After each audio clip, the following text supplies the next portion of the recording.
We are back and get up, and we have some news this morning. Dan Graziano, perhaps not a big surprise, but the Colts with an announcement. Jeremy Fowler reporting that the Colts are expected to start Riley Leonard in their season finale, not Phillip Rivers. They started Rivers Sunday, even though they had been eliminated Saturday, because he had worked with the ones all week in case they weren't eliminated. So he felt like Riley Leonard wouldn't have been prepared fairly to start that game, but they'll take a look at him here in Week 18 now that it's all over. It's not a surprise, and it certainly seems like the right thing to do. Sure. I don't know that there is you were there this past weekend. I can't imagine there is a sadder group right now than the Indianapolis Colts from where their season was to everything that's happened over the last 2 months. They literally can't believe it. I mean, they were 8-2. Like, everything was going great. So, yeah, between the quarterback injury, DeForest Buckner injury, everything fell apart.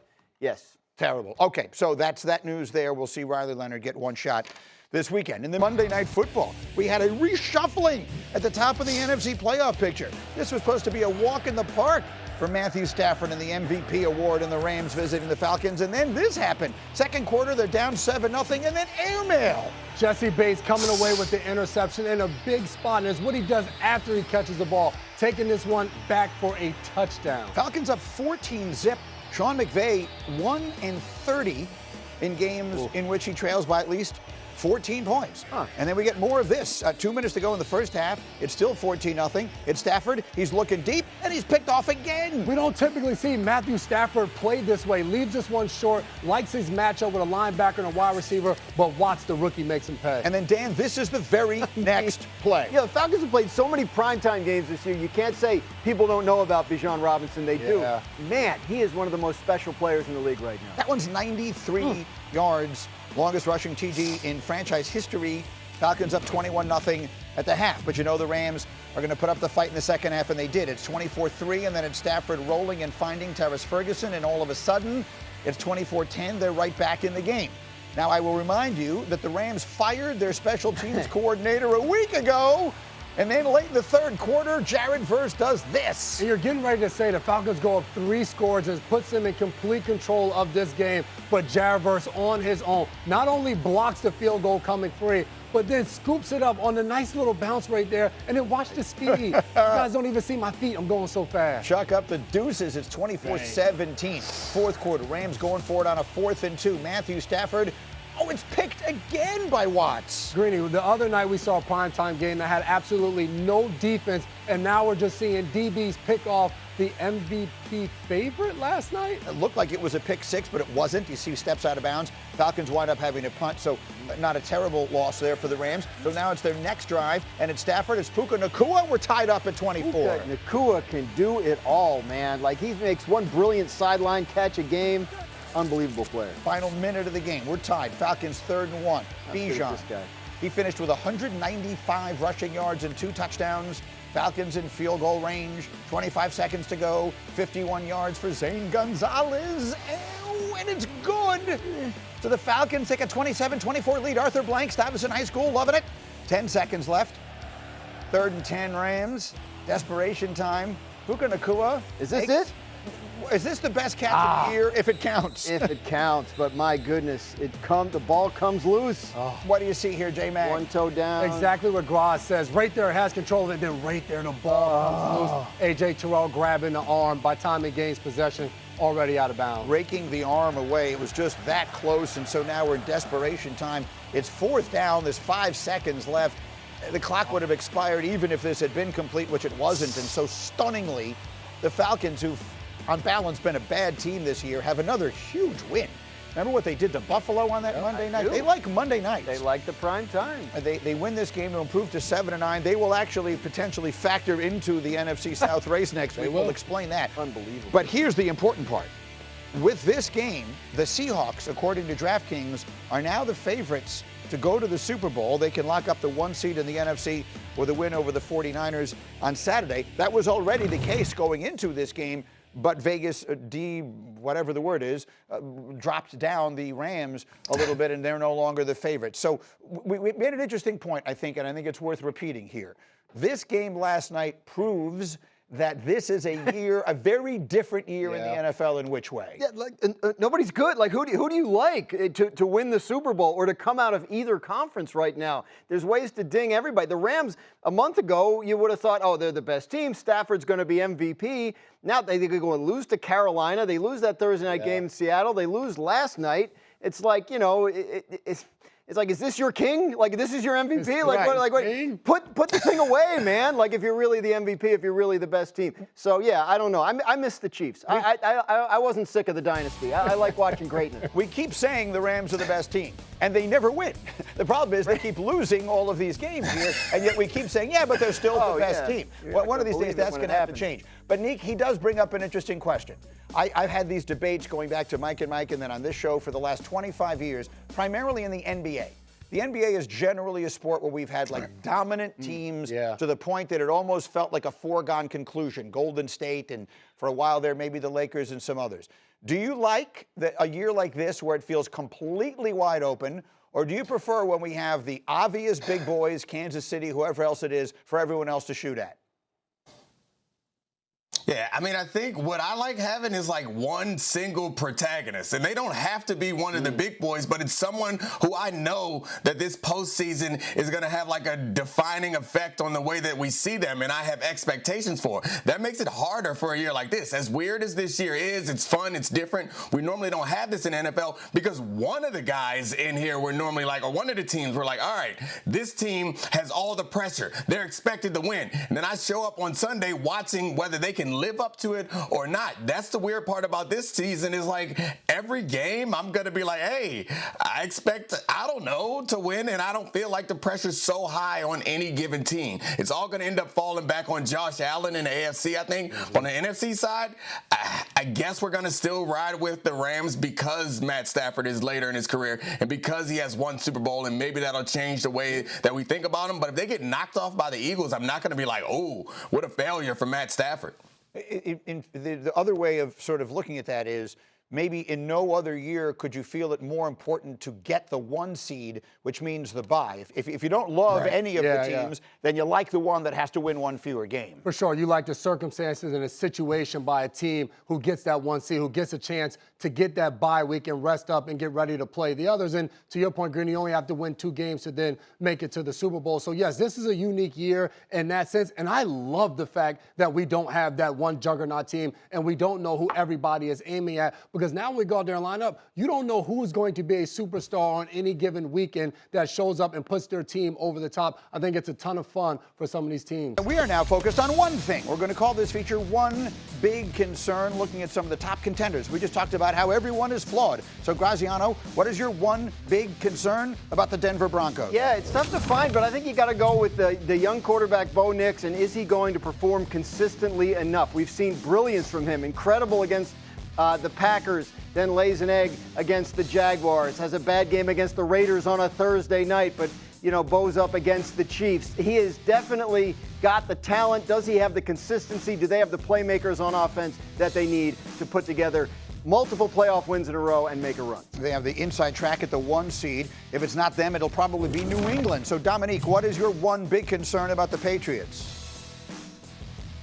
Yeah, I think it's playoff experience. So it's another young quarterback who hasn't been in a ton of big games. So we'll see what happens there. But if you want something a little bit more tangible, it's probably their run defense. Like, they're going to get Milton Williams back, which should help. But they've been really bad against the run the last several weeks, even in games that they've won.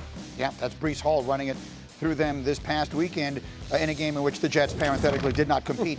One more. J-Mac, what is your one big concern about the Eagles? When you look at Jalen Hurts, Nick Sirianni, the head coach, and then the offensive coordinator, Kevin Patullo, can they figure out this pass game enough to win multiple games? They've won 2 games without Jalen Hurts completing a pass in the second half. They did so this past Sunday against Buffalo. All right, so that's what we want to stop and dive in on. Let's just show you the numbers here, all right? The Eagles in the first half this past week had 174 yards of total offense. In the second half, 16.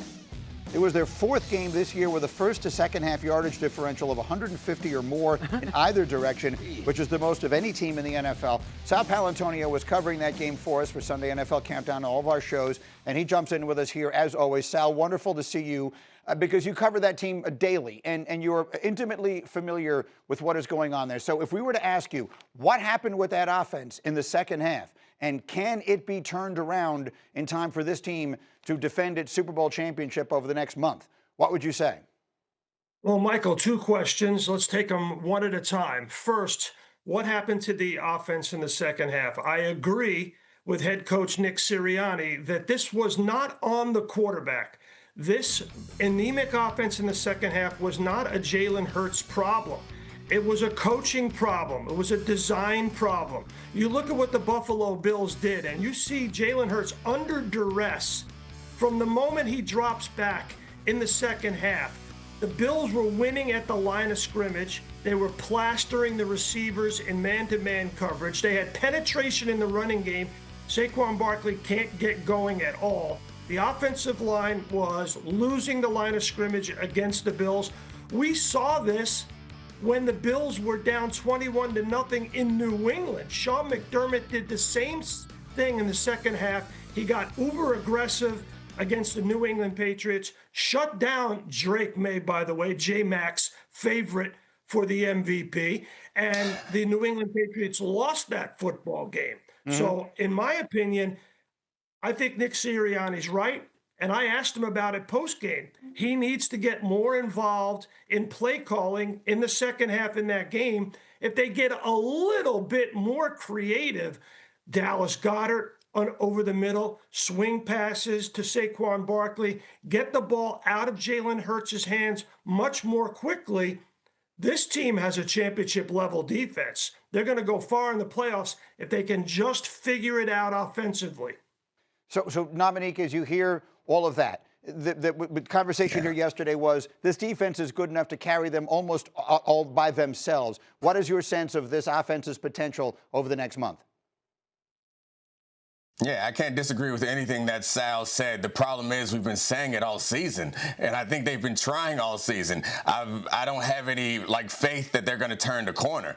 We've been all year. They got to get more creative. They got to run it more. They got to get the quarterback under the center. They got to do more QB run. We've told them to do everything. None of it's worked. So they have super talented guys. They have a great defense. I think they have to go back to a conservative way of playing and take big shots to their all-pro level receivers and hope that it works out. I hope that those matchups work in their advantage. I don't imagine that they can all of a sudden get more creative on offense and it's going to work because they haven't done it yet. We've been telling them to do it for 17 weeks now. The whole Jalen Hurts of it all, Sal, just quickly, because you said that it was not on him. And clearly, he doesn't make the big mistake in the second half when they're playing the entire game with the lead, and that is the good news. But is there a route to his becoming more dynamic and their offense becoming more dynamic that you can see in the next 5-6 weeks? Well, they showed that on tape against Washington and Las Vegas, albeit Raiders and Commanders. I get it. It was sort of a dress rehearsal for the Buffalo Bills and the playoffs. But they used one back, three wide receivers, spread empty. They would have Saquon Barkley motion from left to right very often, get the linebacker out of the middle of the picture, and then operate in the middle of the field with Dallas Goedert. It was very successful. But Sean McDermott's a smart defensive coordinator. Learned under the knee of Jim Johnson. He understands what the Eagles were doing, and they figured it out, and they got after Jalen Hurts, and they got after Saquon Barkley. I think they will figure it out. Nick Sirianni has shown an ability to adapt when the chips were down. He's done it throughout his career in Philadelphia, 2 Super Bowl appearances, 4 playoff appearances, winning a Super Bowl.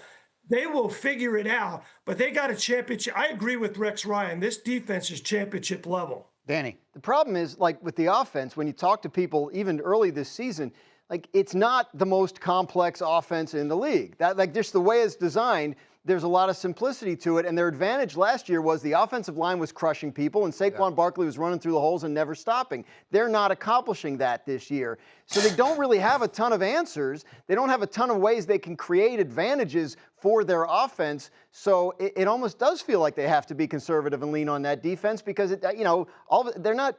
I don't think there's like this pile of like new plays Right. in the desk that they just haven't tapped into. J-Mac, final word. And I think what was disappointing, I think to Sal's point, in that second half, Buffalo did play man-to-man. And if you're the Philadelphia Eagles, you achieved what you wanted to achieve. You got a lead. You ran the ball well in the second half. Hurry up with Dan Graziano. We got a bunch of injury notes going into some of the games that do matter this weekend in a variety of ways. Josh, what can you tell us about Josh Allen, Graz? He's got a foot injury that he aggravated during the game against the Eagles on Sunday. His offensive coordinator, Joe Brady, said it affected some of their play calling. Didn't feel as comfortable getting Josh out of the pocket. Obviously, he wants to keep playing. He's got a streak going, but the Bills cannot get the bye. They know they're going to be playing on the road in a wild card game the week after this. So it's possible you see them decide to sit him down if they think that'll help get that foot healthy for the playoffs. Yeah, one of those where he takes a few snaps to keep the streak alive and sits, and who could have a problem with that? I guess the question is, and he just did not look right on Sunday, and the conditions are one thing, and the Eagles' defense is great and all that. He didn't look like himself. So I'll ask the question, Neek. We now know he's going to have to do it from the back of the pack. No Mahomes, but he's going to have to win 3 road playoff games in all likelihood to do it. Do you believe that he and this team are good enough to do that?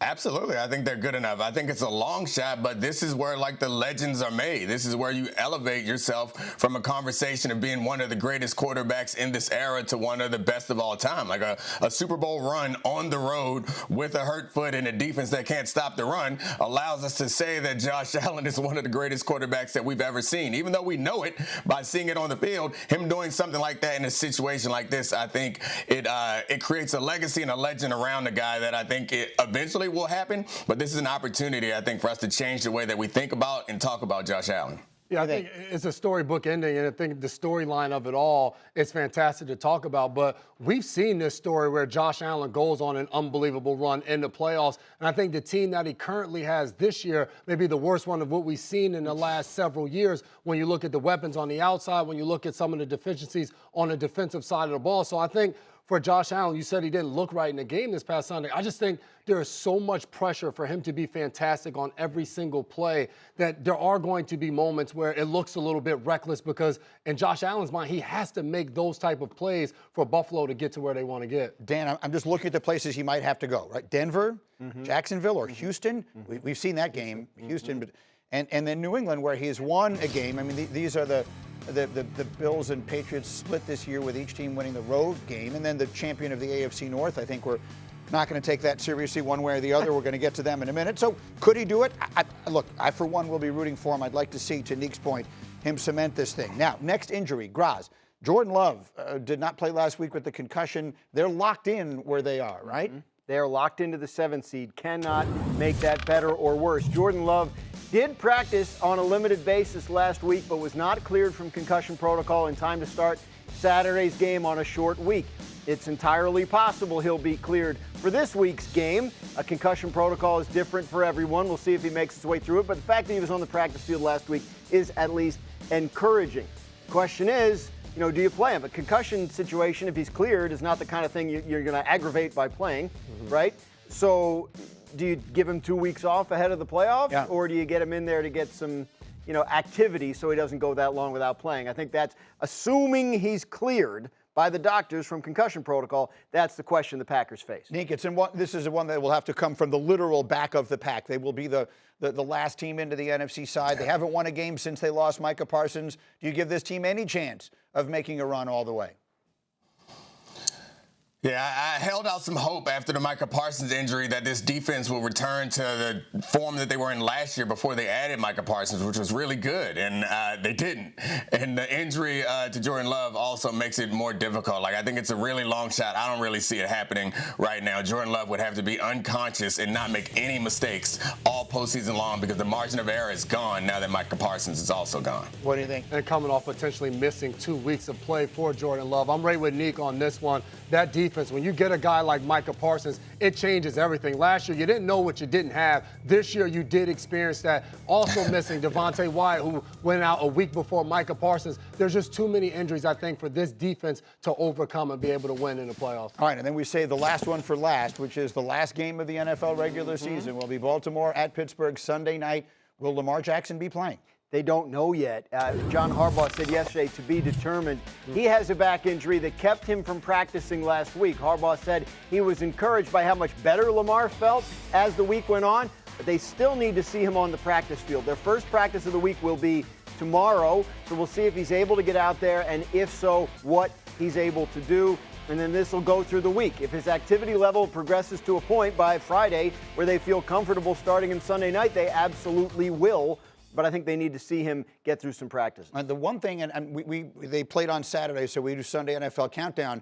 The one thing, Nick, all my guys were talking about was maybe the absence of Lamar Jackson was a factor in them finally recognizing they just need to give the ball to Derrick Henry on every play.